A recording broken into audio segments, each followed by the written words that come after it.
कि आप पधारे इसलिए हम आपका आभार व्यक्त करते हैं। तो अब कैसे कहे? तो उसने कहा आपने हमारा जो ये किया है हम इसके लिए आपका वो करते हैं। रटता तो रहा कि पधारे आभार, भूल गया तो सब। तो आपने हमारा जो ये किया है हम आपका इसके लिए वो करते हैं। पता चल गया कि पहली बार आभार व्यक्त कर रहा। तो लखनलाल जी ने कहा बोले सरकार हमें भी पता चल गया। क्या पता चल गया?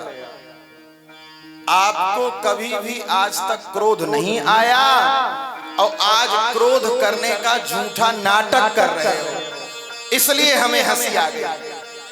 क्यों तुम्हें ये बात कैसे पता चली कि मैं पहली बार क्रोध कर रहा हूं? लखनलाल जी ने कहा बोले सरकार यदि वास्तव में आपको क्रोध आया होता तो आप यह कहते कि मैं उस बाण से जिससे बाली का वध किया हूं उस बाण से अभी सुग्रीव को मारता हूं, यह कहते। और आप कह रहे हैं ते ही सरहतों मूढ़ कहां काली, उस बाण से मैं सुग्रीव को कल मारूंगा। यह बात बताती है कि आपको क्रोध नहीं है, आप क्रोध का अभिनय कर रहे हैं। अगर किसी को गुस्सा आ जाता है तो वो जो कार्य करने के लिए कहता है वो तत्काल के लिए बोलता है कि कल के लिए बोलता है। वो कहता है अभी जाकर के बता, इसने हमारे साथ ऐसा किया। लेकिन आप कह रहे हो कि उस बाण से मैं कल मारूंगा सुग्रीव को। इससे पता चलता है आपने पहले कभी क्रोध नहीं किया, आज क्रोध का नाटक कर रहे हैं। अब देखिए भगवान का प्रत्येक चरित्र संदेश देता है। भगवान मानो यह संदेश देते कि जब भी क्रोध आवे, मन में किसी व्यक्ति का अनिष्ट करने का विचार आवे तो उसको आज करने की जगह कल के दिन के लिए टाल देना चाहिए। तो उस क्रोध से जनित जो पाप है उस पाप से हम बच जाएंगे। यही तो राम जी का आदर्श है, क्रोध पाप कर मूल।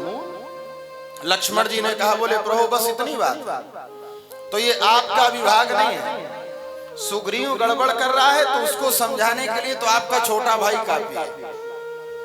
आप मुझे एक बार सौंपिए, इसके बाद तो फिर सुग्रीव अकेले नहीं आएगा, पूरा किष्किंधा साथ में लेके आएगा।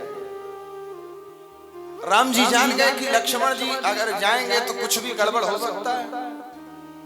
तो राम जी ने कहा देखो लखनलाल जी सुग्रीव को डरवाना, अरे लक्ष्मण जी कहे आप चिंता ही छोड़ दो, बस हम गए कि वो उधर से आया। तो राम जी ने कहा लेकिन ऐसे नहीं, भय ऐसे नहीं दिखाना। तो बोले सरकार कितना दिखाना? बोले भय दिखाई ले आवो, नहीं तो भाग जाएगा। वो भागने का तो स्पेशलिस्ट है सुग्रीव। जब सीता जी के खोज की चर्चा होने लगी तो सुग्रीव जी को पूरा गूगल मैप याद था। राम जी ने पूछा बोले आपको बड़ी जानकारी है कि वहां से ये रोड गया है, वहां से ये गया है? सुग्रीव जी ने कहा बोले सरकार जब बाली ने हमको खदेड़ा था तो कोई ऐसी जगह ही नहीं बची जहां हम न गए। सकल भुवन में फिरूं बेहाला, हमको सब पता। तो राम जी ने कहा ज्यादा डरवा दोगे भाई, जरूरत है 250 mg की और तुम 500 mg दे दोगे तो भाग जाएगा, तो कम डराना। कितना डराना? बोले भय दिखाई ले आवो, क्यों? तात सखा सुग्रीव, हे तात सुग्रीव है तो हमारा मित्र ही, कैसा भी हो। लक्ष्मण जी गए और लक्ष्मण जी ने एक बड़ी महत्वपूर्ण बात कही, वाल्मीकि रामायण में वर्णन। लक्ष्मण जी ने कहा बोले सुग्रीव शास्त्रों ने हर प्रकार के पापों के प्रायश्चित का विधान किया है कि अगर अमुक पाप बन जाए तो यह प्रायश्चित कर लो, पाप की निवृत्ति हो जाएगी। लेकिन जो व्यक्ति कृतज्ञ है, किए गए उपकार को मानने वाला नहीं है, ऐसे कृतघ्न व्यक्ति के द्वारा किए गए पाप का शास्त्रों में कोई प्रायश्चित नहीं है, कोई उपाय नहीं है उसका। और राम जी ने तुम्हारे साथ उपकार किया, अब तुम उसको भूल गए। सुग्रीव आया और भगवान से प्रार्थना किया, बोले प्रभु इसमें मेरा कोई दोष नहीं है। क्यों? आपकी माया इतनी प्रबल है, अतिशय प्रबल देव तो माया, छूटई राम करहु जो दाया। अगर मैं भूल गया आपको तो सुग्रीव ने कहा मेरा कोई दोष नहीं है, आपकी माया का दोष है। और छूटती कब है? जब आप कृपा करें। छूटई राम करहु जो दाया। और महाराज उधर से जितने बानर भालू रीछ सब दौड़ करके आए सुग्रीव जी को देख करके। गोस्वामी जी कहते हैं बानर कटक उमा में देखा, सो मूर्ख जो करन चाह लेखा। इतनी विशाल सेना है, बोले जो लेखा जोखा करना चाहे वो मूर्ख है। गोस्वामी जी कहते हैं मैंने देखा है, भगवान श्री कहते हैं बानर कटक उमा में देखा। सब भगवान को प्रणाम करते हैं, लेकिन भगवान की भगवत्ता यही है, कोई भी बंदर ऐसा नहीं रहा जिससे राम जी ने कुशलता न पूछी हो। अस कपि एक न सेना माही, राम कुशल जेहि पूछी ना। यह है बड़प्पन। कोई ऐसा बानर भालू नहीं बचा जिससे राम जी ने उसकी कुशलता ना पूछी हो। अब इसके बाद सभी बानर भालू खड़े हैं इकट्ठे होकर के, और सुग्रीव जी सबको उपदेश देते हैं। बोले देखो बहुत सुंदर उपदेश दिया है सुग्रीव जी ने।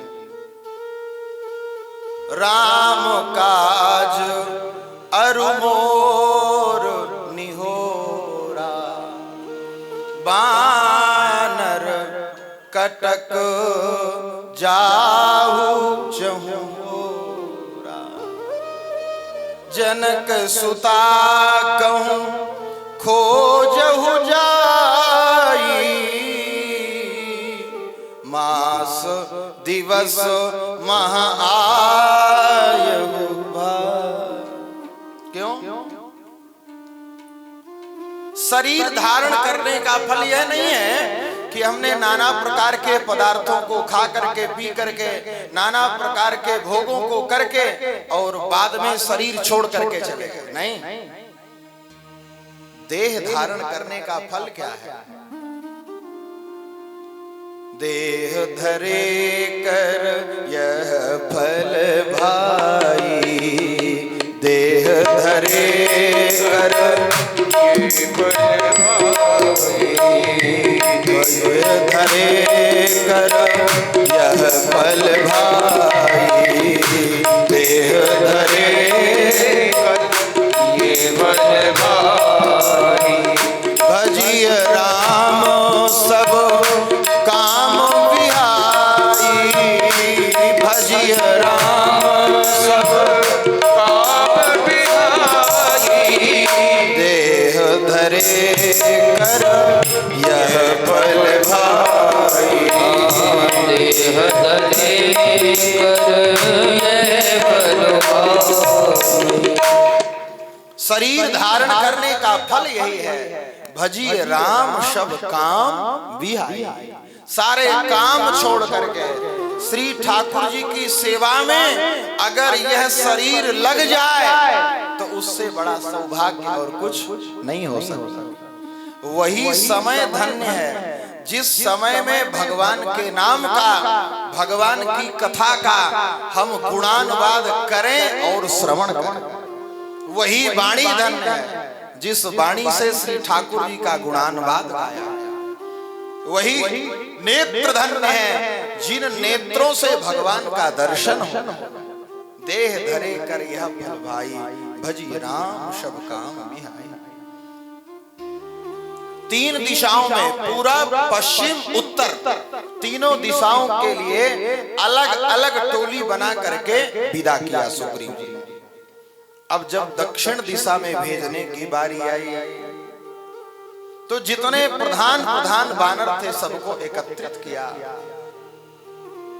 सुनहु नील अंगद हनुमाना, जामवंत मति धीर सुजान, सकल सुभटो मिली दक्षिण जाहु,